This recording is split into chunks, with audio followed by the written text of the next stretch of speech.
What is up, YouTube? It is I, Clutch Marles, and I'm back. Day 2 of the 3-day build. Late last night, as I was going in, I decided to pull some paint out, throw a little on the driver's side to see if I liked it. We're going to see if we have enough scrap to throw in a back seat bar. We'll eventually have to cut a plate for the door. I plan on just cutting a piece 1/4 inch, dropping it down in there. We gotta install a battery box, cut the exhaust, pull the airbags out, take the front bumper off, headlights, and we're gonna use a piece of 4x4, I believe, for the front bumper. Get the doors all 9 wired, roof sign, GoPro, and it'll be done. All right, the other night I was out here messing around with one of these cars, and the driver's door will not open from the outside. I got in, and to get the driver's door open, I had to crawl through, put my foot on the door, and like pull the handle, kick the door at the same time. And as I did that, there was a snake laying right inside the door jamb, and it fell out. I screamed. I jumped onto the roof of the car. Karina's standing out here, and she asked me, she said, "Why are you screaming? You only scream like that when there's a snake around." And I was like, "Yeah, there's a snake." Snakes and condoms, 2 things I don't fuck with.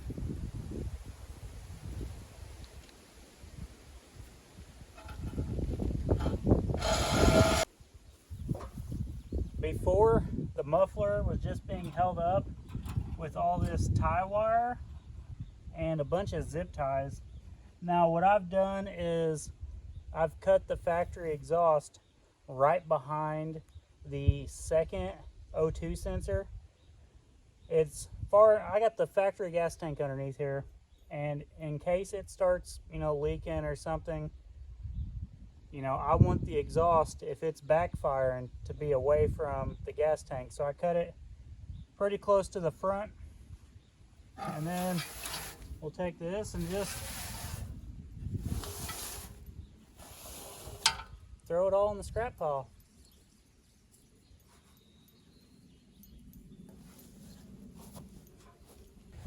We did end up getting this delivered yesterday. It's supposed to run and drive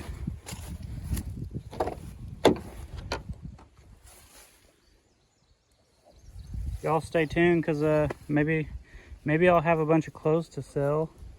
Don't really know. Kind of hoping these are the same bolt pattern as Mustang, because I do have some mud grips that fit a Mustang. Now, let's get back to my Pontiac. Okay, there are times when I throw extra plates on a car and call it pre-ran. This is not one of those times, but let me you guys think about it this way. That front fender is obviously been in a wreck of some sort. The bumper being held on with tie wire, like this car has been wrecked. That would, in my opinion, make it pre-ran. Throw your extra plates on. And if it hasn't been wrecked, go wreck it in your yard and throw the extra plates on.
while welding in the back seat bar, the car caught on fire. And I tried to use a Mountain Dew to put it out. It didn't work, it was so big. I had to use a bunch of water. But the flame seemed like it just jumped straight to the plastic. I don't get it. Like, you can see the carpet there. It was still good. Put a battery in here. Hopefully it still starts. But we do got the back seat bar done. Since the fire, the car is no longer starting. Tearing everything apart, checking all the wires.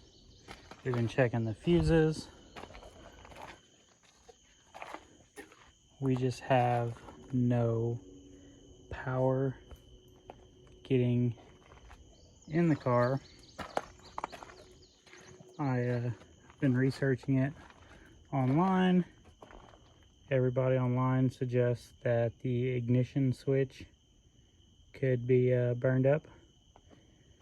Tomorrow after work, I'm gonna pick one up, put it in, see if the car starts. If it starts, we still have to get both the airbags out, put a seatbelt in, run my battery cables through the car, 9-wire the doors, put a front bumper on. But if we don't have time, I'll just run the factory bumper. I don't really plan on hitting people in drive anyway. You know, all in all, this would make a great TV show.